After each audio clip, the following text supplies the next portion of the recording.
Y bueno, familia, pues bienvenidas, bienvenidos a todos. Espero que se encuentren contentos, felices, imparables, emocionados, porque hoy tenemos una plática, tenemos una reunión con un hermano, con un abuelo, con un maestro que aprecio mucho, el cual hoy les va a compartir un poco de lo que él comparte, todas estas investigaciones y conocimiento que ha generado a lo largo de su caminar.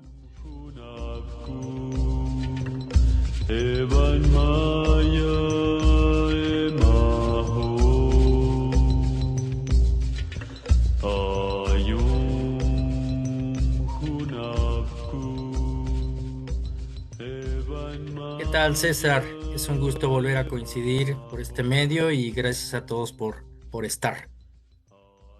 Muchas gracias, Leobardo. Bueno, pues hoy tenemos una plática muy interesante, el cual vamos a ir integrando durante esta próxima hora. Pero antes de entrar de lleno a este tema, me gustaría un poco que platicáramos un poco más de ese Leobardo, que cómo inició, cómo fue tu introducción a este mundo de investigación, también espiritual, de conocimiento, de viajes, porque veo que eres una persona que viaja mucha, una persona muy culta y eso me gusta, me agrada, porque tienes mucho que compartir, pero platícame, Leo, ¿de dónde eres, ahorita dónde estás y cómo fue tu inicio en este caminar?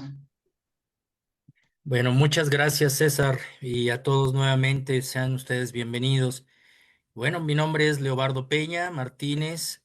Ahora me encuentro en la Ciudad de México, donde radico, y pues una breve pues semblanza de mi caminar son ya un poco más de 25 años de estar en el mundo del conocimiento filosófico ancestral, algo que también es en este ambiente de la cultura, de la tradición, del conocimiento, que pocas veces también comparto, pero sí es importante, porque inicié también con otro tema que es muy controvertido, pero a la vez es tan real. A mí desde niño me gustaba mucho lo que era el tema ovni, el fenómeno extraterrestre, con muchos temas que me llamaron la atención, hasta que puedo vivir mis propias experiencias de contacto. Sé que esto suena a tal vez a parte de ciencia ficción, pero no, realmente viví experiencias extraordinarias, pero algo que me cambió la vida dentro de ese contacto que tuve, que no es como regularmente se platica por el internet, ¿no? Realmente muchas veces encontramos de conspiraciones, abducciones, que me llevaron a un lado, que me llevaron al otro, que me enseñaron una tecnología, que me enseñaron una técnica de sanación. No, mi caso fue muy diferente porque ellos me introdujeron a la historia, sobre todo. Nosotros le conocemos a este contacto como una agenda, un propósito de contacto. Y estos seres en el año del 2008, 2009, me comenzaron pues, a compartir una serie de sugerencias a realizar en donde el planteamiento más importante era la conciencia, el desarrollo de la conciencia. Su agenda de contacto estaba relacionada con el desarrollo de la conciencia. Y es así que me comparten algo y pues que también me cambió mucho la vida porque entra en contacto con las mujeres y hombres medicina, aquellos guardianes del conocimiento ancestral que tienen las claves precisamente para entrar en ese desarrollo con las metodologías para emprender ese camino de la conciencia. Y para mí fue algo que al parecer no tenía una razón de ser ese entretejido, hasta que fui caminando con grandes maestros. Entre ellos quiero mencionar a dos de los guardianes que me dejaron mucha enseñanza, y que fue primeramente el maestro don Artemio Solís Guzmán de Milpalta, Nahuatlato, que pues hace esos 25 años nos llevaba a recorrer los bosques, las cuevas, y él también hablaba de este tema de los tzitzimes, por ejemplo, de los seres de las estrellas. Y posteriormente También junto con otro maestro ya más contemporáneo, más dentro de la mexicanidad, que ya es un cúmulo de conocimientos más afines a la comunidad general, adaptados a la parte general de la sociedad, que fue el maestro don Antonio Velasco Piña, el creador de muchos libros, entre ellos Regina, El 2 de octubre no se olvida, Tlacaelel, un libro que él no escribió prácticamente, pero sí difundió y que fue el parteaguas de sus obras, que fue el de su amigo Ayocuan, que fue La mujer dormida debe de dar a luz, y entre muchos otros libros. Fue mi padre espiritual.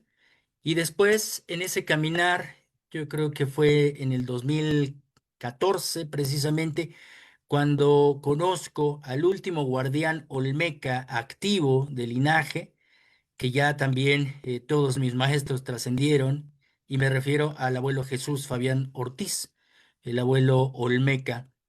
Y a través de una gran amistad, un gran hermanamiento, pues me fue dando esa confianza para compartirme pues, muchas cosas. Compartimos muchas investigaciones, retroalimentación, investigábamos mucho, dábamos conferencias, hacíamos algunas caminatas. Entonces, bueno, esa es gran parte de mi caminar y de mis maestros, que siempre he dicho, cada vez que uno camina y puede pues tener la oportunidad de compartir la palabra, como César, tú me haces ese gran honor de compartir con el público, pues mencionar siempre a los abuelos. Es algo muy importante, siempre reconocer nuestras raíces y a nuestros ancestros. Gracias, hermano. Gracias por compartir desde el fondo de tu corazón. Grandes maestros, digo, obviamente conozco al abuelo Jesús Fabián, o conocí al abuelo Jesús Fabián, pero pues tuviste grandes maestros por lo que escucho, y este caminar, como el de muchas personas y de muchas áreas y muchas formas, es irte generando maestros, mentores que te permitan ir abriendo y descubriendo ese conocimiento o esa información que quizás ellos ya pasaron y ahora te lo están entregando. Eso es algo súper hermoso porque podríamos decir que muchas veces nos ahorran esa curva de aprendizaje, pero al mismo tiempo te meten mucho más enfocados al camino, al trabajo personal, ¿no? En este caso, en este camino al trabajo personal. Pues muchas gracias, hermano. Y bueno, pues empezábamos a hablar en el transcurso de la semana de lo que se iba a compartir hoy, porque pues es algo bien interesante, ¿no? Cómo hablamos, estamos hablando actualmente en este canal, estamos hablando mucho sobre la filosofía de de la toltecayo, de la toltequidad, pero la toltequidad tiene historia, tiene un antecedente, tiene un pasado, y hoy nos vas a hablar de ese pasado. ¿Podrías darnos esa introducción, amigo? Así es muy interesante y muy apasionante porque debemos de ser realistas. Tenemos obviamente la parte cultural, la parte institucional, la parte histórica, académica que siempre nos han enseñado desde la escuela, pero cuando realmente vamos caminando de la mano de estos grandes abuelos, pues ya la historia cambia. Realmente la historia cambia porque tenemos que ajustar mucho de la realidad histórica, sobre todo documentada, ¿no? Siempre debemos de ir a las fuentes, ¿no? Es gran parte de lo que nos cuentan los abuelos, tal vez en el pasado de una forma de tradición oral, pero existen registros que van siendo un hilo conductor para comprender nuestras raíces. Debo compartirles que dentro de mi estudio me he dado cuenta que para poder practicar, ser un practicante, ya sea una religión, ya sea una filosofía, una disciplina, debemos de conocerla desde adentro, debemos de conocer sus orígenes, porque realmente así es como nos vamos a dar cuenta qué sentido tiene y sobre todo ahí vamos valorando nuestras raíces, nuestro legado. Y si realmente nosotros podemos ir verificando estas nuevas informaciones que, bueno, en realidad yo pensaría que no son nuevas, simplemente no se han hablado porque se han ajustado solamente a la parte cultural académica. Y pues empezando realmente desde la parte de la pregunta, si se dice Toltequidad o Toltecayot, ¿no? Por ejemplo.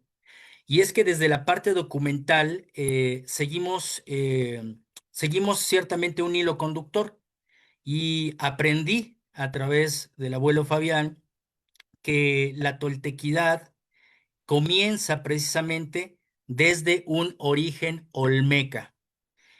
¿Por qué? Porque Toltecayot o Toltequidad comienza con una palabra antigua que se denomina como, nosotros lo conocemos como las toyanes, las toyán, ¿no? Que es la parte de Hidalgo, que es la más representativa. Pero los grandes toltecas se llamaron antiguamente toyantecas y obviamente la disciplina era toyantecayot. Pero ¿qué es realmente lo que nos quiere decir Toyantecayot si sacamos precisamente su denominación o su etimología desde el náhuatl? Bueno, es nuestro, o de olin, movimiento, porque es una palabra aglutinante. Es con doble o, to o yan, Toyantecayot. Entonces, to es nuestro, o, la segunda o es de olin, movimiento, Amenagua, que es ese prefijo de ustedes, Teca, que son gentes, pero Teca y Yolot, pues significa y es esta parte metafórica de humanidad. Pero también sabemos que desde la parte, pues también de la llegada de los abuelos españoles, pues ellos fueron diluyendo, ¿no? Lo que fue la escritura, lo que fue la pronunciación, y se fue convirtiendo ya en tiempos modernos hacia la toltequidad, que es la palabra más aceptada. Pero si se trata de un movimiento, es decir, nuestro movimiento está siendo también una alegoría al hacer. Entonces, cuando hacemos hay un por qué y un para qué. Entonces, estamos también, pues, hablando de un conocimiento filosófico. Y ese conocimiento filosófico fue dado en ciertos lugares. Y esos lugares se llamaron Toyán. Toyán, pero como se fue diluyendo, fue Toyán. Y Toyán, al irse diluyendo, pues queda precisamente en la parte cultural, en la parte de Tula, que significa lugar de los tules o de los jungos, o de los juncos, perdón. Y esto me recuerda precisamente que conocemos esta área sagrada de allá de Hidalgo, que es un gran centro ceremonial, que es la Gran Toyán Xocotitlán, ¿no? La ciudad donde están precisamente los atlantes de Tula. Pero también dentro de este hilo conductor debemos de saber que esa historia de los toltecas no es una etnia, sino fue la gran base de una parte de intercultura. Fue que llegaron muchas otras etnias a conformar esta gran cultura madre, que fue la cultura tolteca, pero las principales que se fueron hablando fueron las toltecas chichimecas, las toltecas nonoalca, ¿no? Que son, hasta donde sabemos, son los descendientes de los teotihuacanos, y los toltecas otomíes, ¿no? Los toltecas otomíes. Y ellos fundan en esto que llamamos también migraciones. Es un tema muy largo que también estuve estudiando. Tuve la oportunidad de estar estudiando con una gran documentalista ecuatoriana, la doctora Ruth Rodríguez Sotomayor, y aprendí precisamente de cómo se fueron dando las migraciones y precisamente algunos de los anales de la historia que tenemos, de la presencia y de la llegada de los toltecas, fue en los anales de Chimalpaín y también en los libros de Fernando Alba de Iztlizóchitl, que curiosamente, y eso por ahí yo te lo mandé, César, porque es importante documentarlo y cualquier persona lo puede buscar en estos escritos de Fernando Alba de Iztlizóchitl, en donde habla que precisamente ellos anduvieron por el mundo y que llegaron por el Golfo precisamente a las tierras veracruzanas. Ellos y los toltecas y los acolhuas, y también una etnia que para algunos podría parecer impensable, pero eran los tártaros, los tártaros. Esta parte que pertenece por ahí de Turquía, que va haciendo más arriba hacia Mongolia. Este año vamos a ir a investigar Turquía. Hace un par de años estuvimos en Mongolia, y es una investigación muy, muy interesante, pero tenemos los datos de que llegaron muy probablemente de este continente perdido que se le conoce como la Atlántida, ¿no?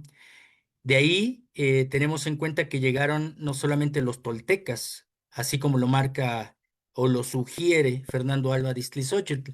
De ahí llegan los aztecas, los olmecas, los nagas, ¿no? Y muchas otras etnias que fueron migrando precisamente al mundo. Pero no sé si hasta ahí vamos bien, César, pero sí quisiera pues mencionar que su origen precisamente proviene de una gran Toyán que es de Veracruz. ¿Y cuál es esa Toyán que también habla Fernando Alba de Iztlizóchitl? Y es la isla Serpiente Jaguar, que se encuentra en Minatitlán, Veracruz, que curiosamente en el año 2000, un doctor que de acuerdo a la anécdota iba corriendo, haciendo ejercicio, y ve ciertos montículos que parecían no ser naturales, sino ser ciertos basamentos.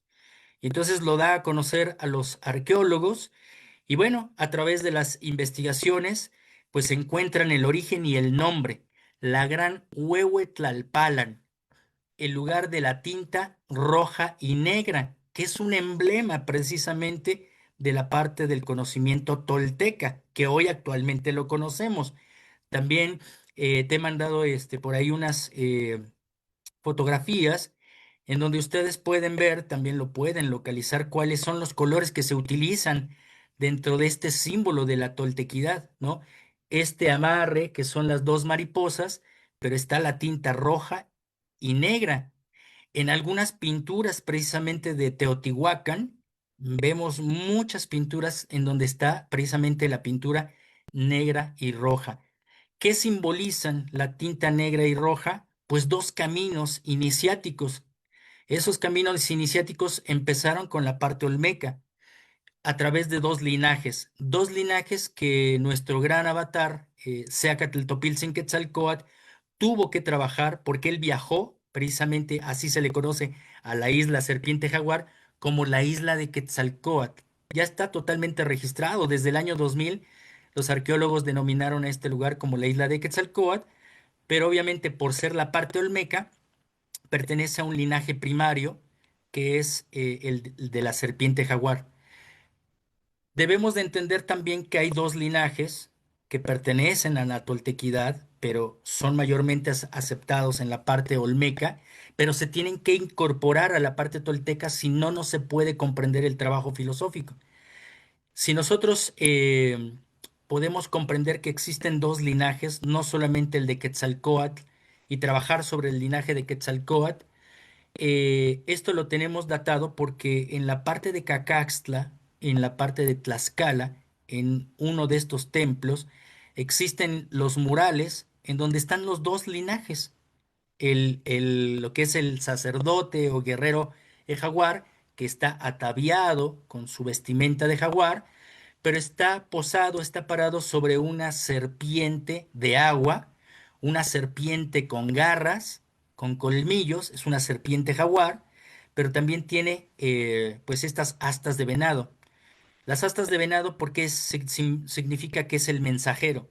Ahí también tenemos que hacer un cruce de información con la parte de nuestros hermanos Wixárika, porque ahí ellos hablan del venadito azul, por ejemplo, ¿no? Venadito azul.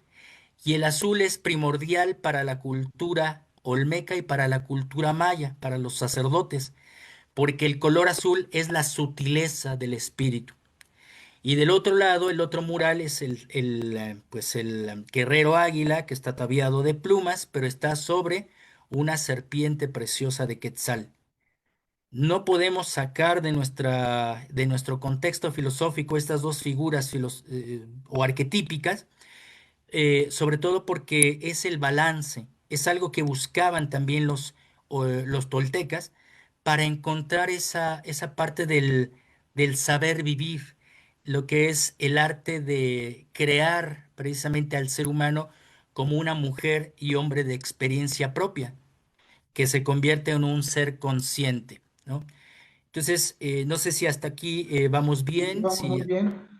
Aquí me surge una duda. Por favor, todos los que tengan dudas, preguntas, comentarios, escríbanlo en el chat o levanten la mano o pidan la palabra para poder hacer alguna pregunta.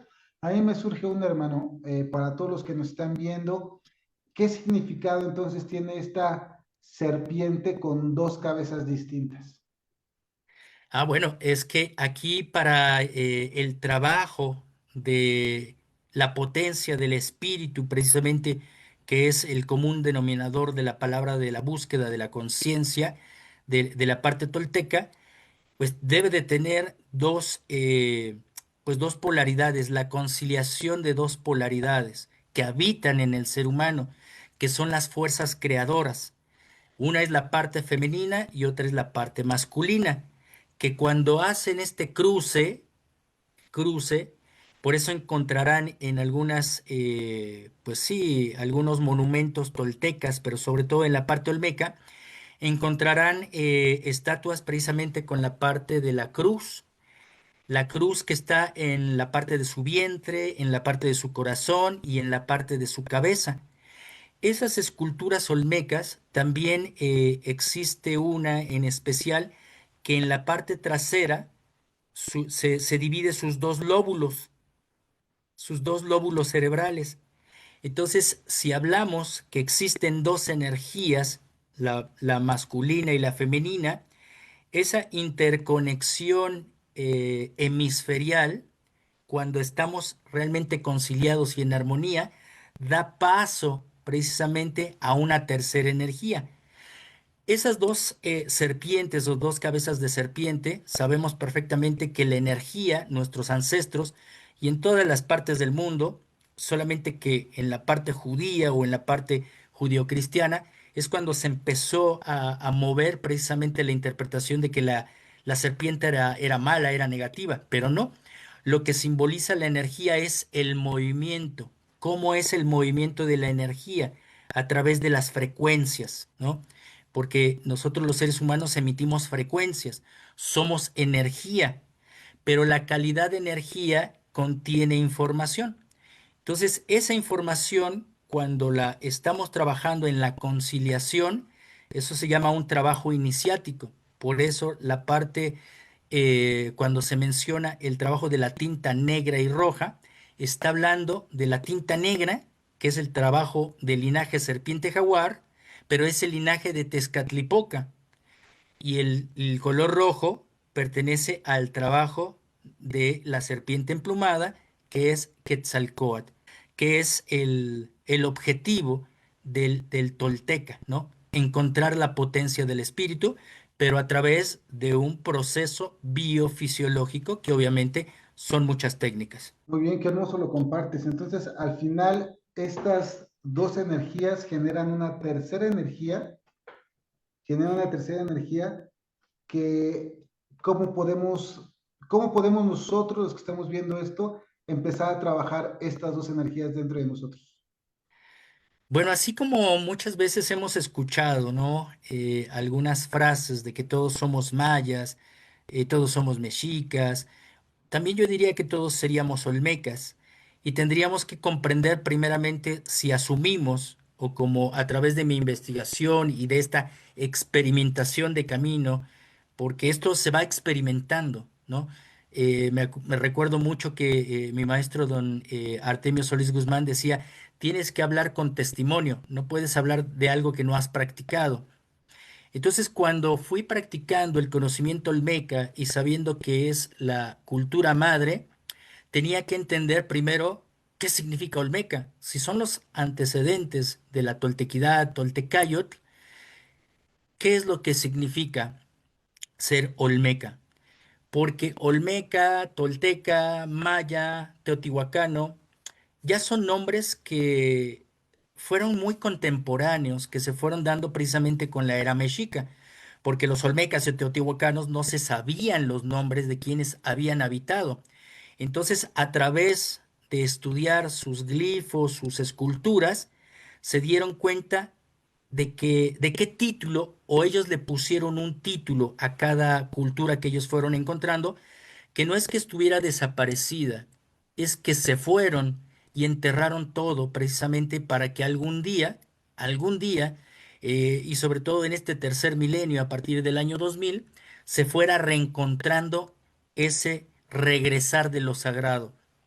Entonces, los abuelos mexicas y después ya con esta reafirmación arqueológica, pues se les denominaron olmecas, que eran, como yo decía, ¿no? Al principio, que eran toyantecas, pero la parte olmeca en el náhuatl es O de Olin, Mecatl, Mecate, que eso es una alegoría a la cuerda. ¿Y cómo es una cuerda? Pues es una fibra cruzada y es una alegoría también al ADN. ¿Cómo es posible que nuestros abuelos, antes pues de toda la ciencia que tenemos ahora a través de microscopios inteligentes, pues supieran precisamente estas dos hélices, ¿no? Que se entrecruzan, incluso dentro de nuestro genoma humano, ¿no? Cuando el genoma para dar vida, ¿no? Precisamente entre hombre y mujer son dos cruces, el X y el Y, por ejemplo. Entonces, Olmeca, que es movimiento de cuerda, pues nos refiere a el movimiento de un linaje o aquellas mujeres y hombres que sabían crear el adecuado movimiento de la energía en su cuerpo. Y aquí entramos en algo que también es muy apasionante, que es en el nahualismo, que también se habla precisamente en la parte tolteca. Los primeros nahuales precisamente fueron los olmecas. Y es precisamente aquí donde entramos en ese conocimiento filosófico, porque necesitamos de ese cruce de energías, ¿no? Muchas gracias, hermano. Wow, todo lo que me estás diciendo, digo, estoy anote y anote mucha información. Ahorita te voy a hacer varias de las preguntas que me surgen, pero en este momento, Ere Estrada me pregunta, ¿cuál es la tercera energía y si tiene algún color? Exactamente. Cuando nosotros, esa es una pregunta muy interesante. La tercera energía es precisamente la creación, el resultado de la cocreación, ¿no? Si estamos hablando de una polaridad masculina y femenina, pues estamos hablando del producto. Entonces ya es el hijo, la hija, que es la conjunción de este amor, ¿no? De ambas uniones, porque aquí hay que resignificar algo bien importante. La palabra amor no quiere decir una referencia a la filiación, al cariño, al deseo, a la pertenencia, ¿no? Sino que amor es una energía. ¿Y por qué es una energía? Porque es una energía que nos atrae, que nos une o nos reúne. Entonces, precisamente a través de estas dos energías puestas en este sentido del amor, pues lo que crea es una tercera fuerza que es la divinidad. Es lo que conocemos como la fuerza dual trinitaria. Fuerza dual trinitaria. Es decir, cuando mencionamos la palabra Ometeotl, por ejemplo, la sagrada dualidad trinitaria, porque es la parte de Ometecutli, Omecihuatl y Ometeotl, que es la divinidad. Entonces, la conjunción de estas dos energías da paso a una tercera. Ahora bien, ¿cómo lo podemos representar o cómo nos lo enseñaron nuestros abuelos? Pues está en la parte de la Tlachinoli, ¿no? En esta, pues en el Museo de Antropología ustedes van a ver el símbolo que después fue cambiando, se fue modificando ya a eras más modernas, de otro tipo de mística para tiempos modernos, que no era el águila y la serpiente, no era el águila sosteniendo a una serpiente en su pico, sino en el Museo de Antropología ustedes van a encontrar la piedra de la Guerra Sagrada, que fue la piedra que mandó a realizar Moctezuma Xocoyotzin. En esta piedra que se encuentra en el Museo de Antropología, la piedra de la Guerra Sagrada, está pues, precisamente los años del último fuego nuevo que se realizó antes de la llegada de los españoles, que fue en 1506, 1507. Y a sus espaldas, a su adverso, pues se encuentra precisamente la imagen del águila sobre un nopal.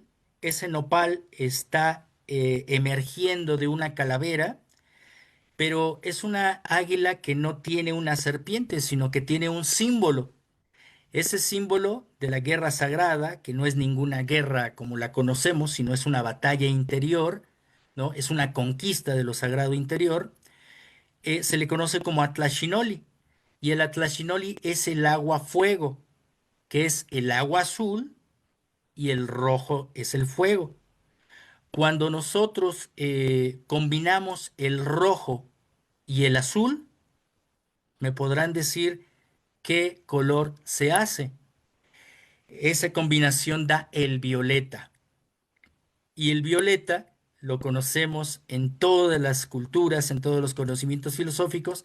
El color violeta, el color morado, precisamente es el color de la transmutación, ¿no? Estamos pasando de un estado a un estado superior. Pero eso es un trabajo, ¿no? Hoy realmente, seamos honestos, nuestra vida cotidiana la vivimos, también me lo decía mucho el abuelo Artemio, dice, estamos tan distraídos que solamente comemos, dormimos, trabajamos y vivimos así en serie, en serie, en serie.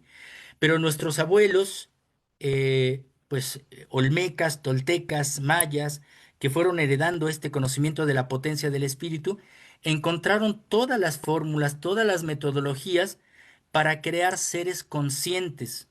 Llegó un momento que obviamente se fue pues decayendo, precisamente se resguardó este conocimiento y solamente fue dado a los pocos, fue dado a los pocos. Precisamente por eso el linaje de la serpiente jaguar, ese conocimiento filosófico olmeca, se guardó en silencio. Desgraciadamente, y esto lo pueden también buscar, los abuelos mexicas hicieron algunas reformas y sacaron el linaje femenino, sacaron a la serpiente jaguar, sacaron el elemento femenino y solamente se quedaron con el elemento masculino, que fue el linaje de Quetzalcóatl. Precisamente por eso el hermano de Moctezuma, ¿no? Tlacaelel, pues como sacerdote, él se nombró como Cihuacóatl, pero Cihuacóatl es una mujer serpiente, es una sacerdotisa. Entonces, bueno, es una historia larga, pero eso también está dentro de los anales de la historia. Por eso tenemos que regresar a comprender que el trabajo tolteca, olmeca, es el trabajo de la potencia del espíritu a través de un proceso. Y ese proceso, como mencionaba, tiene arquetipos. El arquetipo del color negro que pertenece a Tezcatlipoca y el rojo a Quetzalcóatl. El negro pertenece al inconsciente, al oculto. Es el trabajo psicológico, es el trabajo del grano de maíz. Esa es un conocimiento filosófico muy, muy interesante. ¿Por qué? Porque también en los murales de Cacaxtla están pues unas mazorcas de maíz que están emergiendo, pero sobre una planicie que está inclinada. Es decir, que hay un camino que hay que recorrer hacia arriba, en donde precisamente el concepto metafórico del grano de maíz es que el ser humano es ese grano de maíz. Este grano va hacia la profundidad de la tierra, porque nosotros sabemos que al maíz, bueno, hay que hacer el surco, el maíz se guarda en la profundidad, se cierra Y ahí viene el trabajo que nuestros abuelos decían, pues es el trabajo del monstruo de la tierra, es ir a las profundidades del vacío, de la oscuridad. Y ahí es donde precisamente se trabaja la psicología a través de 9 niveles, ¿no? Los 9 niveles del inframundo, los 9 niveles del Xibalba, del Mictlán, para que una vez que dentro de este sistema oscuro se caigan y nos confrontemos a nosotros mismos, se caigan nuestras máscaras. Ese es el trabajo del señor Tezcatlipoca, ¿no? El que nos muestra nuestra falsa identidad, ¿no? Todo lo que llegamos a interpretar es de manera psicológica. Entonces, precisamente cuando nos muestra la verdad, esa semillita del grano de maíz se pudre, absorbe los nutrientes de la tierra, que también la tierra es la alegoría del cuerpo, o sea, la semilla es nuestro ser que va a purificarse. Purificarse también tenemos que resignificar mucho esta palabra. No tiene nada que ver con cosas religiosas, sino que purificarse significa volver al origen. Tenemos que volver a la raíz. Por eso, dentro de la toltequidad, toltecayo o como le querramos llamar, una de sus pues actividades y enseñanzas precisamente es la recapitulación, la introspección, la autoobservación. Los abuelos olmecas lo hacían bajo el arquetipo del jaguar, que también es el arquetipo de Tezcatlipoca. Y el jaguar simboliza la madre tierra.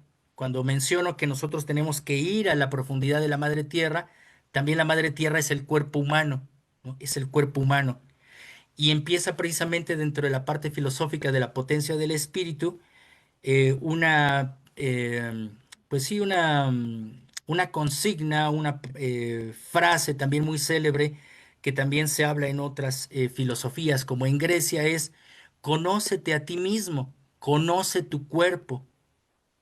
En Grecia decían, conócete a ti mismo, conoce tu cuerpo y conocerás los secretos de los dioses.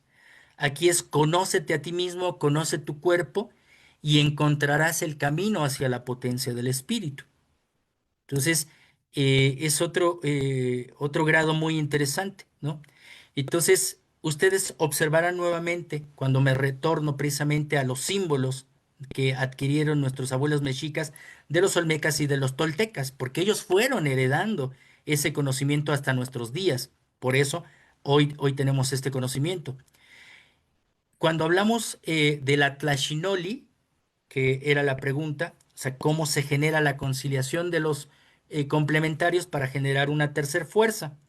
Pero una vez que se genera esa tercer fuerza dentro de nosotros, por eso el arquetipo, ustedes lo van a ver en ese símbolo, que es el águila con el símbolo de la Tlaxinoli, pero es un nopal que tiene 10 tunas. Esas 10 tunas, curiosamente, son muy parecidas a las 10 vasijas de esto que conocemos como el árbol de la vida, de la parte hebrea, que es las 10 sefirots. Eso ya más adelante lo podremos platicar porque a través de mis investigaciones, he encontrado unas analogías extraordinarias entre el pueblo hebreo y entre el pueblo mexica. Pueblo mexica.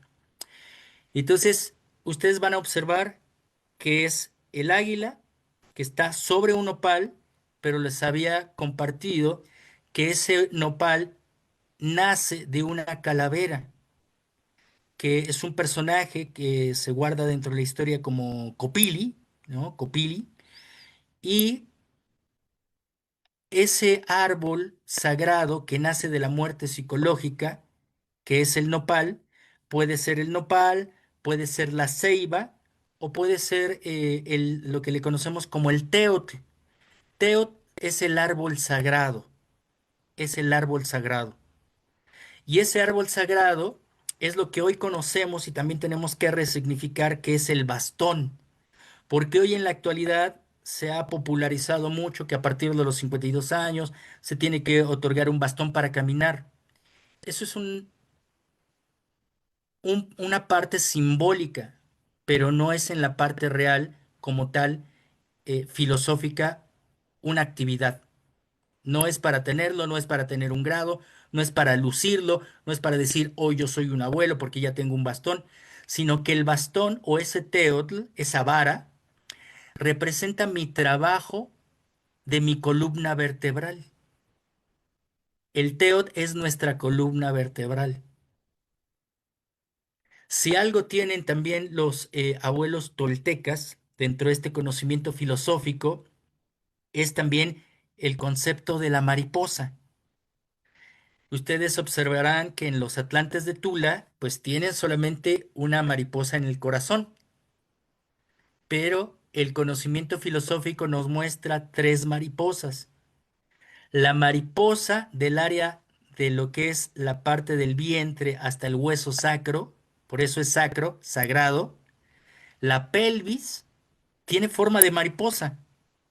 Entonces nuestros abuelos sabían perfectamente que esa área de nuestras vísceras que se conectan con nuestra columna vertebral era el principal yacimiento o le conocemos como vasija. Y en ella se almacenan todo lo que es la transformación de nuestros pensamientos, sentimientos y emociones, transformados en neuroquímicos, ¿no? En hormonas, neurotransmisores, porque nuestros intestinos son son nuestro segundo cerebro. Tenemos nuestro cerebro, que yace en esta bóveda craneal, después nuestro segundo cerebro, que ya está totalmente identificado por la ciencia, que nuestros intestinos tienen neurotransmisores que se conectan con nuestro cerebro, pero nuestros abuelos sabían perfectamente que es el limpiar la vasija es donde se almacena la calidad de la energía vital. Y esa energía vital tiene que ser transmutada a través de la polaridad también femenina y masculina, que es la parte de la sexualidad, que ese es un tema más delicado, pero que viene a ser transmutado y llevado por nuestro teot, que es nuestra columna vertebral. Ahí recorre un líquido, que también, si hablamos de cuestiones científicas, es muy importante hablar por qué es el líquido y qué importancia tiene ese líquido. Pero para ser más claros y directos, esa energía vital va ascendiendo por este líquido que está hecho a través también de microcristales muy especiales. No es un agua o un H2O normal, sino es un agua, un líquido cristal. El líquido cefalorraquídeo es líquido cristal y va recorriendo esa energía hacia nuestro cerebro. Y ahí ustedes van a ver también, por ahí también después les compartirá César una fotografía que le paso también de los atlantes o de los toltecas, ¿no? Que está en el Museo de Antropología y que es un hombre y una mujer que tienen precisamente la mariposa en su corazón y en su cabeza, ¿no? ¿Por qué? Porque una vez que nosotros trabajamos nuestra base, esa precisamente es la fotografía más interesante, porque es el trabajo de los toltecas, el trabajo de la mariposa, de la transformación. Pero primero tenemos que transformar nuestra vasija, tenemos que transformar nuestras emociones, pensamientos y sentimientos, que es un aglomerado de tanta suciedad, de tanta intoxicación, que se hace algo pesado, algo denso.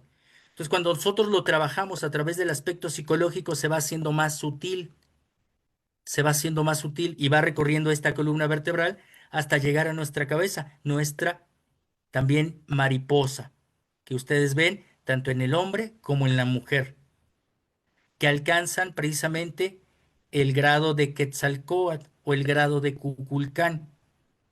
Pero una vez que dentro de este proceso que les he mencionado, biofisiológico, no solamente el camino llega en la iluminación, en nuestra segunda mariposa, si ahora a través de un circuito que también está en nuestro organismo, que es el nervio vago, que es un circuito que está en nuestro cuerpo y que interconecta todos nuestros órganos, esa energía ahora tiene que bajar al tercer cerebro y más importante que es nuestro corazón. Por eso ahí ustedes pueden observar que estos abuelos toltecas llegan a la potencia del espíritu cuando encienden su fuego interior. Ese fuego interior es la chispa divina, que también nuestros abuelos mexicas le dieron un nombre, que es el camaxtle. Camaxtle. Nosotros estamos acostumbrados a hablar del fuego sagrado, pero aprendí también que el fuego es un elemento que existe afuera, que quizás es uno de los elementos, y podría asegurar, es uno de los elementos que no se puede contaminar. El fuego, que nosotros conocemos como elemento externo.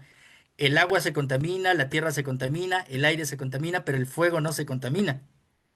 El fuego transmuta, es magnetismo, pero debemos de tener mucho cuidado. Precisamente por eso es el arte de vivir, el arte de encontrar ese balance de nuestra polaridad y de nuestra correlación, ¿no?, interhemisférica, para poder generar la suficiente calidad de energía, calidad y sutileza del espíritu, ¿no? Para llegar ahora a encender la chispa divina que está en nuestro corazón, que es un campo magnético superpoderoso, y a ese es al que se le llama fuego sagrado.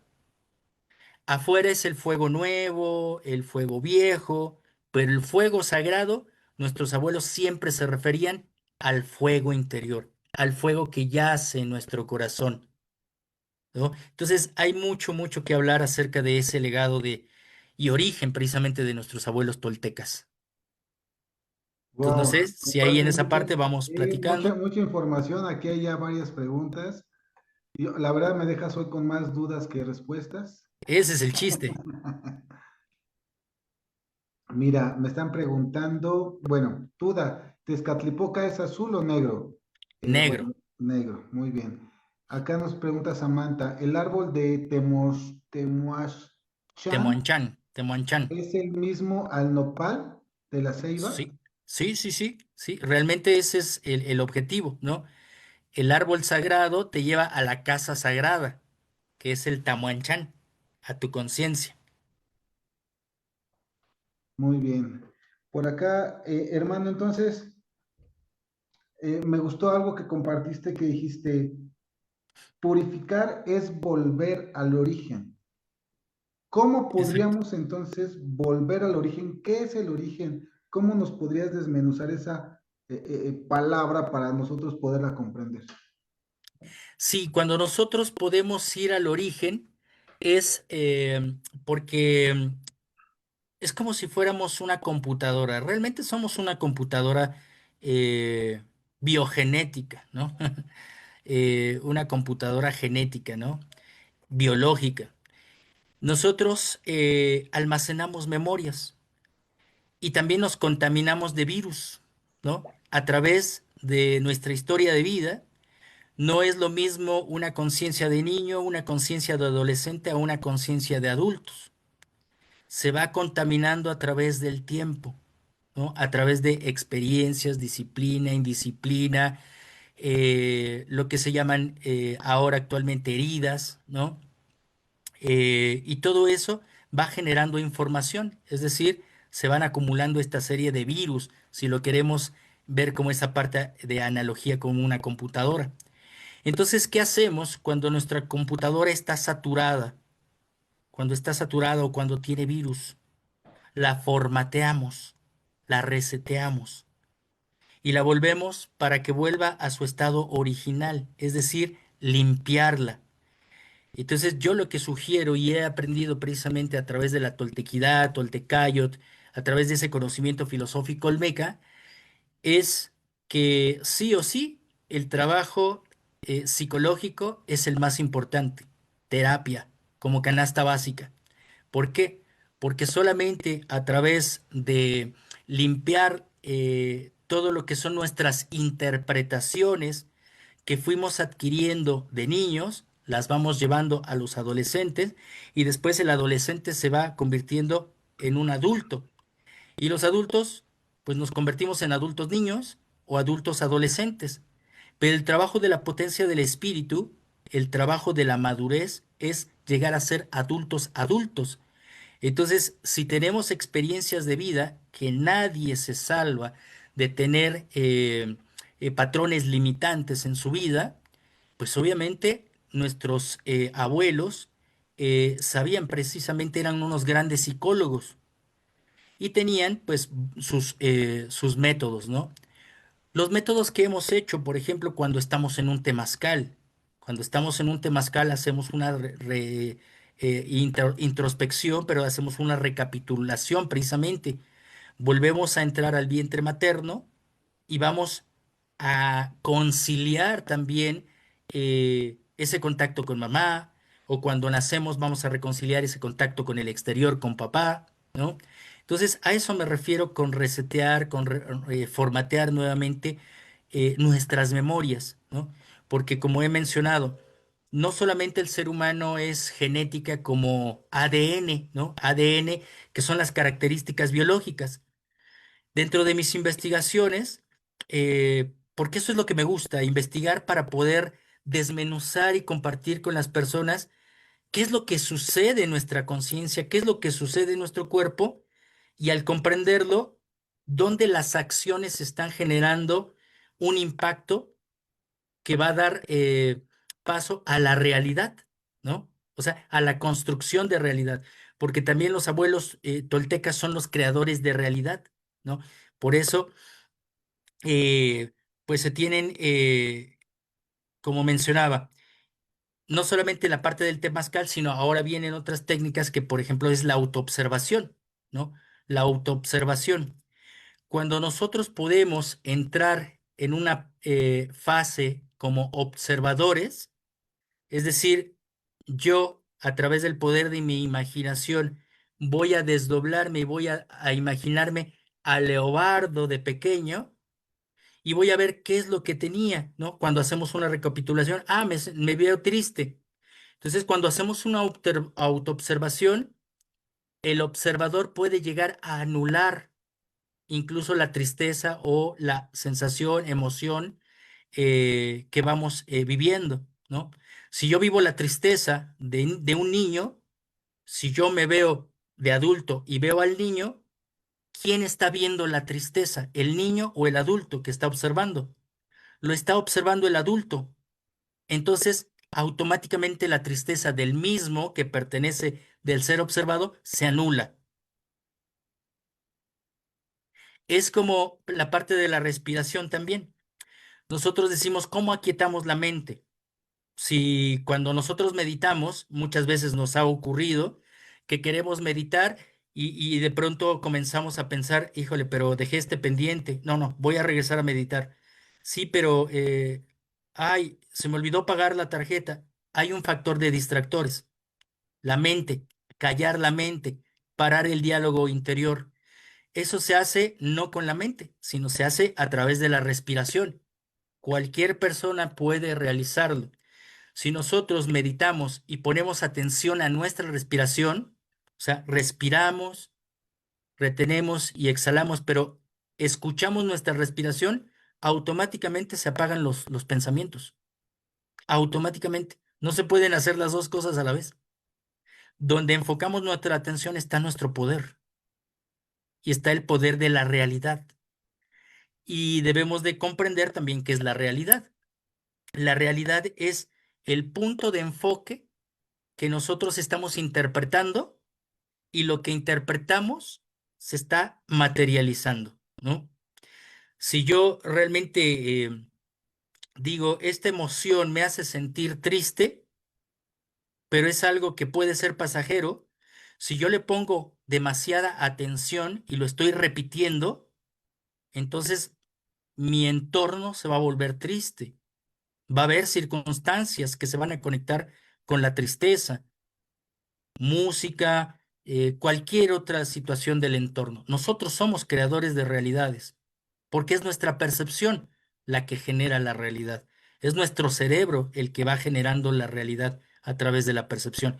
Y eso es algo que hicieron precisamente nuestros abuelos toltecas, ¿no? El proceso de la atención plena, que hoy se le conoce como mindfulness, ¿no? Por ejemplo, en la parte moderna o en la parte budista.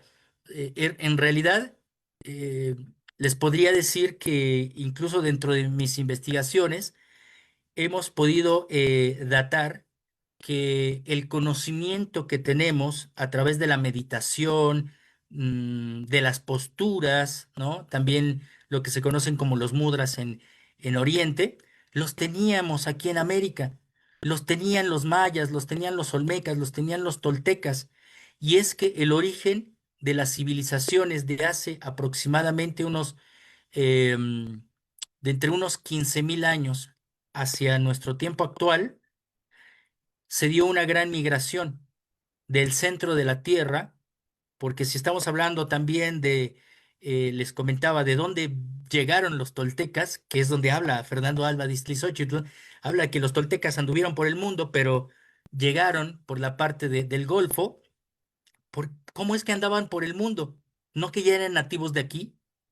Entonces había un proceso de navegación, de interculturización, y tenemos datos documentales, totalmente históricos, en que, por ejemplo, la parte de los toltecas, la parte incluso de los propios nativos de Sudamérica, como son los aymaras de Bolivia, la parte de algunas etnias del Perú, del Ecuador, pues migraron hacia pues los continentes como la India, como el Tíbet, en algunos lugares de Europa, y después regresaron. Hubo 4 migraciones.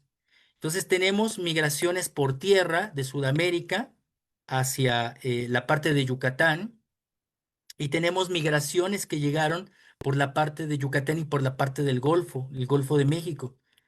Entonces, puede parecer de ciencia ficción, pero tenemos varias pues, evidencias documentales.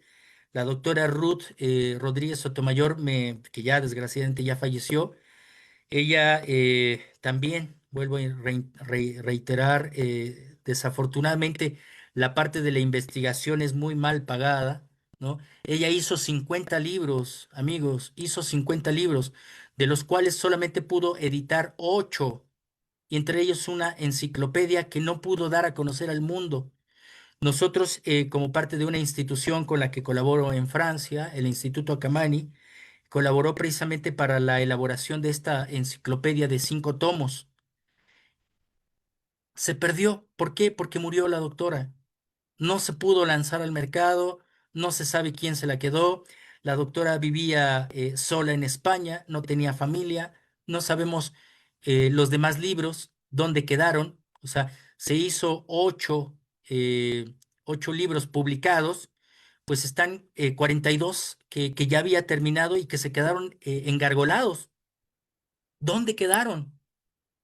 Pero gracias a la enciclopedia que tengo, pues es como podemos ya dar a conocer más de este conocimiento y sobre todo de nuestros orígenes de esta parte de América. Wow, pues hoy hemos aprendido mucho, hermano. Muchas gracias con toda esta información. Aquí siguen haciendo preguntas. Por ejemplo, nos preguntan precisamente, ¿qué literatura recomiendas? Bueno, hay bastante literatura. Si quieren conocer toltequidad en la parte mexica, ¿no? También como esa herencia. También he conocido a otro gran maestro que es académico, y yo se los recomiendo mucho porque él se va mucho a las fuentes. Así yo lo aprendí del abuelo Fabián, así lo hablé directamente con Frank Díaz. Frank Díaz es un antropólogo cubano, lingüista, que es muy estudioso, y él habla las cosas directas, ¿no? Incluso las correlaciones astronómicas, la lingüística mexica, todo lo que tiene que ver con la toltequidad. También a él le ha gustado mucho, junto con Guillermo Marín, también les recomiendo mucho a Guillermo Marín. Él radica en Oaxaca, es un gran estudioso, porque también de aquí se derivan algunas cosas más contemporáneas, que es como los libros de Carlos Castaneda, por ejemplo, ¿no? Que también es un gran un gran tema poder hablar de Carlos Castaneda, pero fueron muchas adaptaciones que se realizaron. Es como la parte de Europa, ¿no? Todo el conocimiento de Euroasia, en la parte de Oriente, la parte asiática. Hubo algunos personajes, investigadores, como Madame Blavatsky, ¿no? De la teosofía, que fue adaptación de ese conocimiento para la parte europea. Está Nicolás Roerich, está George Gurdjieff, que creó también El Cuarto Camino, y que fueron adaptando precisamente este conocimiento. Entonces, uno de estos personajes de esta forma contemporánea fue el famoso antropólogo Carlos Castaneda y de el famoso abuelo que se llamó Juan Matus, ¿no? Que fue un misterio. Entonces, ellos hablan mucho precisamente de la toltequidad, y ahí es donde nace precisamente el concepto de toltequidad, en la parte moderna, y la toltecayot. Toltecayot es el arte de conocerse a uno mismo, porque recuerden que es la metáfora, cayotl, toyantecayotl, toltecayotl, ¿no? O sea, significa el conócete a ti mismo, ¿no? Entonces Eso es lo sería que como la palabra antigua, vamos a quitarle correcta, sino antigua, antigua. Toyantecayotl, Sí, la parte muy, muy, muy antigua sería To-Oyan-Tecayotl, con doble con O. doble O, To-Oyan-Tecayotl. Y obviamente, pues si lo vamos diluyendo como lo hicieron los abuelos españoles, pues se queda Toyán, ¿no? Como las grandes urbes o las grandes universidades, que no solamente estuvieron aquí en Tula, como menciono, la primer gran Toyán fue la Huehuetlalpayan, allá en Minatitlán, Veracruz. Después se encuentra la otra Toyán que es Cholula, por ejemplo, ¿no? También otra Toyán es Malinalco, Xochicalco, son universidades, no eran grandes metrópolis solamente, eran grandes universidades. Incluso otra gran Toyán del sur, por ejemplo, Chichen Itzá, allá estaban los grandes Itzáes, por ejemplo, ¿no? Wow, no, pues es mucho conocimiento, como lo dice aquí Rosario, fíjate, nos dice, gracias, hay posibilidad de ver de nuevo todo esto, es mucha información y me encantaría verlo muchas veces con más calma para entenderlo todo. Gran abrazo. Y bueno, hermano, pues yo te agradezco mucho, dice aquí Siuk Tecpal, dice, gracias hermano por compartir tu conocimiento con ganas de saber más. Soy de Coatzacoalcos y esta tierra es llena de sabiduría, pero a muy pocos les interesa. Desafortunadamente, hermano, lo hemos platicado muchas veces en este programa, la mayoría de las personas que vienen, muchos extranjeros, mucha gente viene por este conocimiento, sabe que el conocimiento está aquí, pero desafortunadamente muchos mexicanos no les interesa. Pero ¿qué crees? Este programa precisamente es para esto, para despertar, para que nos empecemos a unir. Pues gracias familia, gracias, la verdad hay mucho conocimiento que va a compartir Leo. De hecho, platicábamos Leo y yo en la tarde, le decíamos, oye, es que un programa, y ve lo que comentamos, hermano, un programa, creo que es, gracias a Dios, mucha información, pero nos va a faltar más que un programa. Entonces, si están las posibilidades tuyas, Leo, como lo comentamos, y si la audiencia así lo pide, pues yo creo que hay que replicar la siguiente semana para seguir robusteciendo esta información y empezar a compartirlo y que la comunidad se empiece a interesar por esto. Hoy se dieron cuenta, mira aquí Patricia dice, sí, es mucha información. Julia, hoy tuve mucha información muy rápida, estoy muy contenta. Ajo, muchas gracias, Julia. Gracias por compartir tus conocimientos. Mira, efectivamente, mucha información. Creo que hay que ir discerniéndola. Yo hice muchas anotaciones. Ahorita se las voy a compartir aquí en el grupo para que hagamos nuestras aportaciones. Recuerden que para reafirmar la información tienes que escribirla, tienes que compartirla, tienes que comentarla para así poder hacer ese doble aprendizaje. Así que ahorita nos vemos en el grupo para compartir todo lo que aprendimos. Y bueno, pues nos vamos a ver con Leo la siguiente semana, ¿es correcto, Leo? Sí, sí, con todo gusto, porque hay muchas cosas que compartir. Ahorita es una pincelada, quizás fue muy Sí, rápido por el tiempo, claro, pero si ustedes pueden ya hacer sus preguntas, sería muy interesante. Incluso les podría compartir, ustedes ven la imagen que está atrás de mí, me voy a hacer a sí, un ladito, sí, a ver, es para acá, es para acá. ajá, sí. ¿Es el chacmol? Está el chacmol y Ajá, está un jaguar rojo. un jaguar rojo. Este Chacmol, ustedes también lo pueden ver en la parte de Tula, ¿no? En el centro ceremonial de Tula, ¿no? Ustedes pueden ver ahí al pie de la escalinata hacia los Atlantes, que está un Chacmol. El Chacmol precisamente es la alegoría de lo que les estaba compartiendo, ¿no? El Chacmol está en esa posición fetal y tiene una vasija en su vientre, que es un incenciario. No es para sacrificios ni para nada. La alegoría es precisamente purificar esa parte, ¿no? De nuestra vasija, hacerlo más sutil. Por eso es un incenciario. Hay otros elementos que ya los compartiremos, incluso voy a hacer una presentación la próxima vez para que ustedes lo vean a través de imágenes. Sería muy hermoso que ustedes lo vean por imágenes, pero el Chacmol está en diversas partes de nuestro país. Está en la parte de Michoacán, está en la parte de Tula, está aquí en la parte de México, está en la parte de allá de Chichen Itzá. Es el templo de Kukulcán, es adentro. Entonces, adentro de la pirámide hay un chacmol y está el jaguar rojo, porque chacmol significa jaguar rojo, ¿no? Entonces, el jaguar también simboliza esa parte del fuego sagrado, ¿no? Por eso es rojo, porque parte de ser el jaguar negro, pero también es el jaguar rojo. O sea, está hablando de un linaje que ya encontró la potencia del espíritu. Y ya platicaremos qué significa Quetzalcóatl, qué significa Kukulcán dentro de ese conocimiento filosófico que fue precisamente permeando la parte tolteca de los abuelos olmecas y toltecas y lo que fue derivándose de ahí. Así es que les agradezco mucho su atención No, gracias a ti, hermano, gracias. y aquí estamos. Efectivamente, nos tocó verlo en el 99, aún se podía entrar.